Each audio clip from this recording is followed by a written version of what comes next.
Creo que ya estamos en contacto con nuestro amigo Facundo Di Filippo y te doy los buenos días, Facundo. ¿Qué tal, Mario? ¿Cómo estás? Bien, bien. Bueno, Facundo, vos has hecho una nota donde planteás una suerte de conexión letal que habría entre la circulación comunitaria del virus COVID-19 y la situación habitacional de amplios sectores de nuestra población. ¿Por qué no nos Ujú. explicás un poquito qué es lo que vos desarrollás en dicha nota? Mirá, nosotros en la Argentina, y es una tendencia que también es una tendencia claramente global, tenemos muchísimas familias viviendo en situación crítica habitacional, ya sean asentamientos, villas, eh, casas tomadas, inquilinatos, situación de calle, hacinamiento en la ciudad misma formal. Un Sí. porcentaje alto. En la Argentina, para calcular, tenemos 4.400 asentamientos precarios a nivel nacional, relevados por el RENOVAP, ¿Y país cuánta del gente país. vive allí? Y tenemos en situación de emergencia de asentamiento y de villa cerca de 5 millones de personas. Después tenemos claramente los problemas de ciudades hacinadas, de barriadas populares que no son consideradas ni asentamiento ni villa, muchos sectores del conurbano de la provincia de Buenos Aires, Así es. que tienen enormes problemas claramente también de servicios públicos.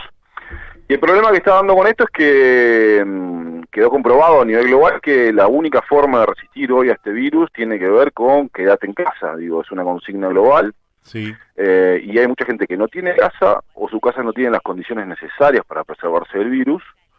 Ayer tuvimos el primer caso en la Villa 31, el contagio de una vecina por coronavirus.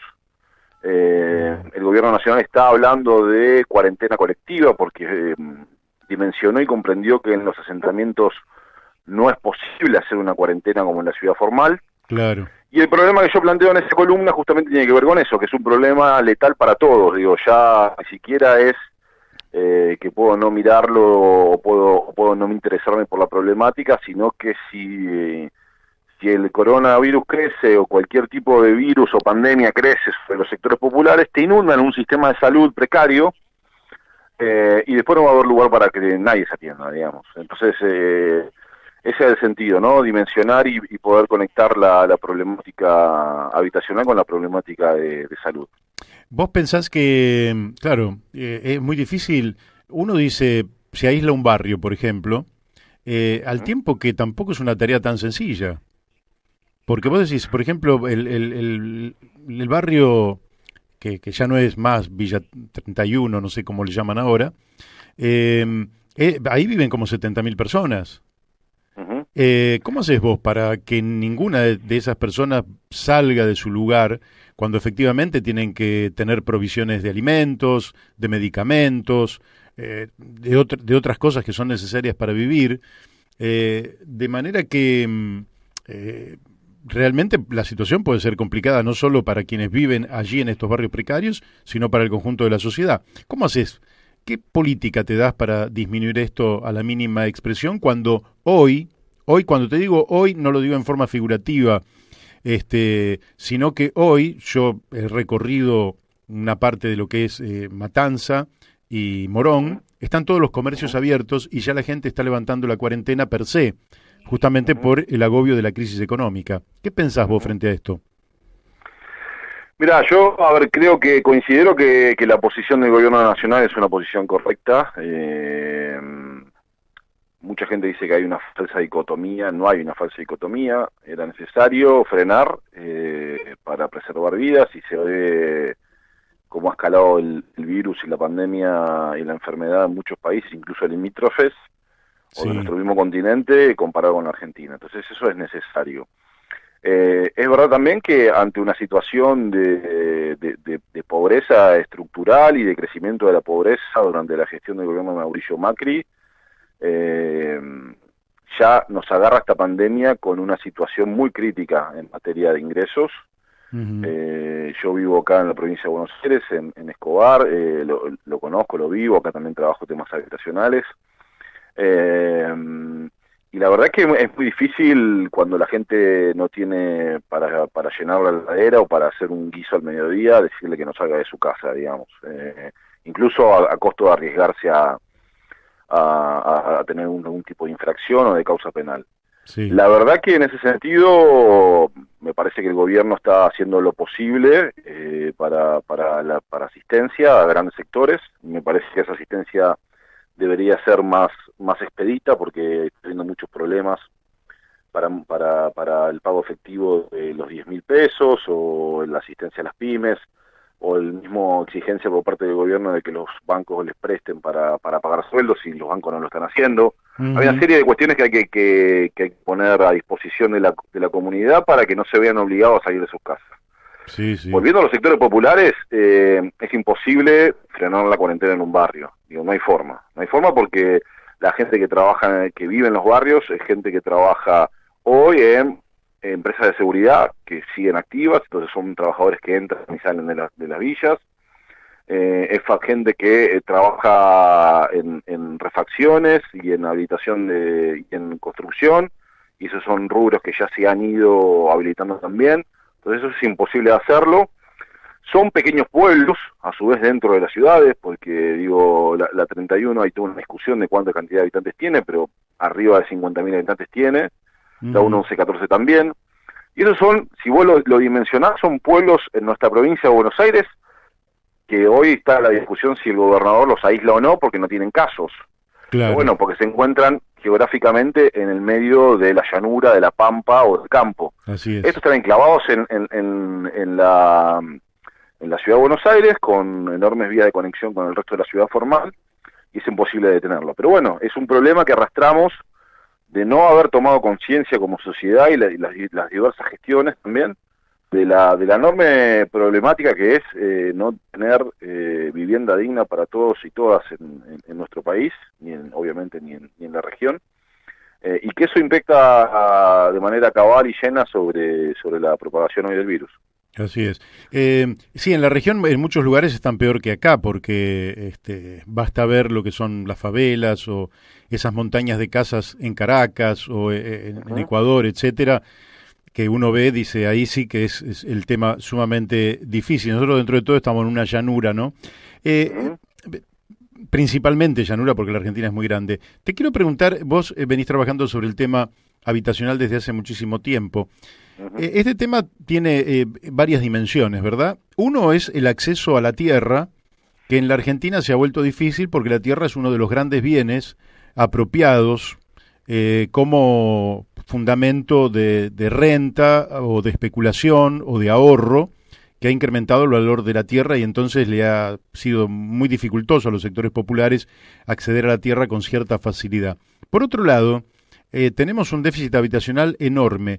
¿Vos no ves que buscando medidas que resuelvan el tema de la tierra y, digamos, eh, refundando, diría yo, una industria de construcción de viviendas para la Argentina, se abriría una posibilidad, una fuente de trabajo y de creación de riquezas enorme? Sí, sí, claramente. Lo que pasa es que por eso hay que direccionar. El Estado siempre tiene los recursos para direccionar qué zona crece y a quién sector se favorece con ese crecimiento, Claro. porque tiene la forma de articular la política pública, de zonificar un suelo, de poner una zona exclusiva de vivienda social o de asignar tierra para cooperativas de vivienda. Es muy diferente la problemática que claramente existe en el conurbano que en la ciudad, o en las ciudades grandes, porque también incluye ahí Córdoba y Rosario. Nosotros lamentablemente tenemos una historia bastante trágica en la ciudad de Buenos Aires que tiene que ver con que desde que asumió la gestión de Mauricio Macri, posteriormente la de Larreta, han vendido enormes cantidades de tierra al mercado inmobiliario y eso se paga Claro. con el costo actual de no tener suelo disponible para la construcción de vivienda social o de cooperativas a través de ayuda mutua, que es un programa que podría crecer en las ciudades como ha crecido fuertemente en Uruguay. Es una discusión muy fuerte, creo que el gobierno nacional cuando asumió y decidió revisar la cesión que le hizo la AVE a la ciudad de una gran cantidad de tierra justo después de que Mauricio Macri perdió la elección. Me parece que es una situación atinada. La tierra es un recurso escaso, no es un recurso infinito, y para cualquier política habitacional es necesario ese recurso esencial. Después, si vos haces un programa fuerte de lote con servicios en provincias, en la misma provincia de Buenos Aires, la gente se construye su propia vivienda. Se ha comprobado que los sectores populares, una vez que tienen la titularidad de la tierra y saben que no los pueden desalojar de ahí, invierten gran porcentaje de lo poco que ganan en levantarse su techo para ellos y para su familia. Claro. Yo creo que un buen programa de lote con servicios, que intenta hacer ahora nuevamente Procrear, también financiando parte de la construcción de la vivienda, puede ser efectivo para el nivel nacional. Pero ya te digo, en las ciudades, que son ciudades fuertemente cruzadas por la especulación inmobiliaria, hay que tener otras herramientas y hay que jugar más fuerte, ¿no? Hay que poder regular el uso del suelo y desincentivar y no promover la salida como si fuese única de entregarle el suelo al mercado inmobiliario. Bien, bien. Facundo, finalmente, la última pregunta de mi parte y incorporar lo que vos creas conveniente. ¿Vos qué le estarías recomendando a la gente que está justamente yo te digo, por ejemplo, este programa llega a, qué sé yo, a Castillo, a Isidro Casanova, a La Ferrere, por decirte algunas localidades nomás, también acá a San Martín, a Tigre, en fin, y calculo que llega perfectamente a Escobar también. Si la gente que vive en estos barrios, que no son efectivamente ni villas ni asentamientos, pero que también tienen condiciones existenciales que no son las más apropiadas porque en muchos casos hay hacinamiento, etcétera. ¿Con qué mensaje le llegarías? Y cuando digo vos, quiero decir también en alguna medida el gobierno, cuando el quédate en casa no alcanza, porque justamente cuando se vive en condiciones de hacinamiento, el quédate en casa tampoco aparece como una solución ideal, más que transitoriamente. ¿Qué mensaje le transmitirías? No, a ver, yo sinceramente lo que creo que hay que tener es una enorme paciencia. A mí me está pasando con familias que conozco de barriadas populares acá en Escobar, que ya no saben qué hacer, que viven en ambientes muy pequeños, con los hijos encerrados, y están pasando un momento muy difícil porque tampoco tienen el plato de comida o la suficiente asistencia necesaria. Es un momento muy particular del mundo, de la humanidad, y básicamente lo que hay que tener es una enorme paciencia. Hay que poder organizar el reclamo. Lo que comprobó también esta pandemia es que es necesario un Estado fuerte para aquellos que lo critican. Así es. Y bueno, y hay que empezar con el reclamo pertinente a todos los sectores, digo, ya sea al responsable barrial.